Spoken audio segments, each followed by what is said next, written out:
जाबाज पहलवानों के रोचक किस्से की कड़ी में हम ले चलते हैं आजाद भारत के मशहूर पहलवान, कुश्ती के जादूगर, इंडिया चैंपियन मास्टर चंदगीराम का किस्सा सुनाने के लिए। मास्टर चंदगीराम का जन्म हरियाणा के हिसार जिले में गांव सिसाई में 9 नवंबर 1937 को हुआ था। उनके पिता मांडूराम एक साधारण कृषक थे और सामान्य परिवार में उनका जन्म हुआ था। वे कास्ट से जाट थे। उनकी मृत्यु 28 जून 2010 को दिल्ली में हुई। जीवन और मृत्यु के बीच मास्टर चंदगीराम ने कई कुश्तियां लड़ी, जीती भी, हारी भी और बराबर भी रहे, और इन सब कुश्तियों के दौरान ही वे कुश्ती के जादूगर भी कहलाए। खुराक में वे 1 पाव बादाम का शरबत लेते थे, 1 पाव घी लेते थे और सब्जियां, हरी सब्जियां और रोटी लेते थे। वे शाकाहारी पहलवान थे।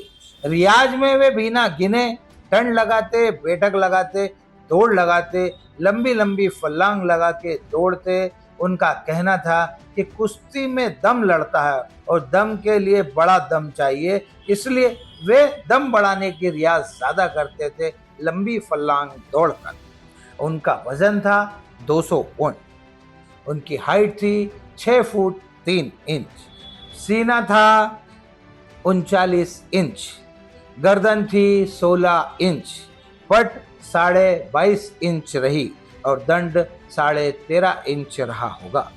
चंदगीराम ने सन 1970 में एशियन गेम में विश्व विजेता अनवरी अबुल फजी को बैंकॉक में हराकर स्वर्ण पदक जीता था, इसलिए वे अपने आप को विश्व विजयी पहलवान भी कहते थे और थे। पट निकालना उनका प्रिय दांव था। वैसे वे हर दांव के माहिर थे।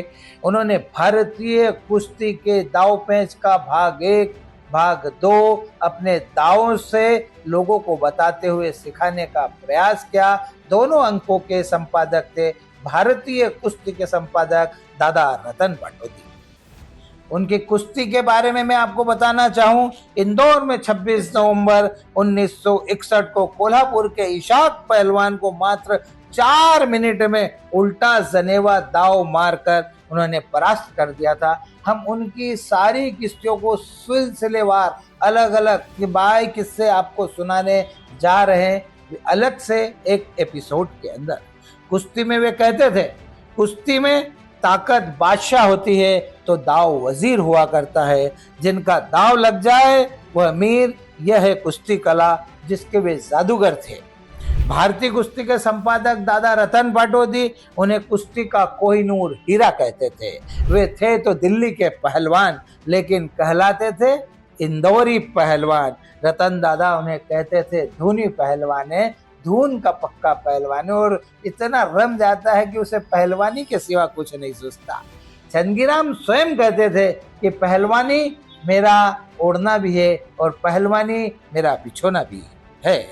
दुनिया में उनको पहलवानी से नाम कमाने का एक सुरूर था। उन्होंने अपना नाम कमाया और अमर हो गए। वे चिरंजीव गुरु के शिष्य थे। बड़े भाई टेकराम की मृत्यु मात्र 24 साल की उम्र में हो गई थी। ताऊ कन्हैयालाल की निगाह उन पर पड़ी। घर के चिराग थे चंदगीराम। ताऊ और चाचा सद्दाराम ने चंदगीराम को नामचीन पहलवान बनाने की ठानी और उन्होंने यह कर दिखाया। मैं एक बात और बता देना चाहता हूं, कुश्ती में गामा जी ने गामा युग की स्थापना की। वह अविभाजित भारत था, लेकिन आजादी के बाद वैसे ही चंदगीराम ने पूरे देश में घूमकर कुश्तियां लड़ी। कुश्ती जीती भी, हारी भी, और कुश्ती को उन्होंने लोकप्रिय भी बनाया। तो हम यह कह सकते हैं कि आजादी के बाद का काल चंदगीराम युग की स्थापना उन्होंने स्वयं की थी। मैं आपको एक बात और बता दूं, उन्हें मास्टर क्यों कहा जाता था? क्योंकि वो मास्टर से पहलवान बने थे। चंदगीराम जी को पढ़ने का शौक नहीं था, उन्हें तो पहलवान बनकर नाम कमाना था। परिवार उन्हें पढ़ाना चाहता था। पहलवान बुद्धि से बोधा नहीं होता। चंदगीराम ने वह कर दिखाया। चंदगीराम ने 2 क्लास को एक बार में पास करके 16 साल की उम्र के अंदर मैट्रिक पास कर ली। मात्र 18 साल की उम्र में वे ड्राइंग मास्टर बन गए, वो भी मुढाल में। मुढाल में ड्राइंग मास्टर के साथ साथ वे पहलवानी भी करते थे। पहलवानी में इतने रम गए, मंझ गए कि अब उन्होंने पहलवानी में अपने एक गुरु की तलाश की और गुरु की तलाश के लिए वे सीधे चले दिल्ली की ओर। और दिल्ली में उस समय का फेमस अखाड़ा था जो प्रसिद्ध था, जहाँ बड़े बड़े पहलवान थे, वह था चिरंजी गुरु का अखाड़ा। और चिरंजी गुरु के अखाड़े में उन्हें गुरु से आशीर्वाद लेने के लिए पहुंच गए। जब गुरु ने उनको देखा तो हीरे की परख तो जोरी ही करता है। चिरंजी गुरु ने तुरंत भांप लिया और चंगी राम को अपना शिष्य बना लिया। वे वहीं कुश्ती का अभ्यास करने लगे। वहां से उन्होंने सैकड़ों कुश्तियां लड़ी और देश में अपना नाम कमाया। अधिकतम बार वे विजयी रहे। सभी बार उन्होंने कुश्ती में कुछ न कुछ नया करने का प्रयास किया। मेरा आपसे निवेदन है कि हमारी चैनल को आप सब्सक्राइब करें, लाइक करें और शेयर करें।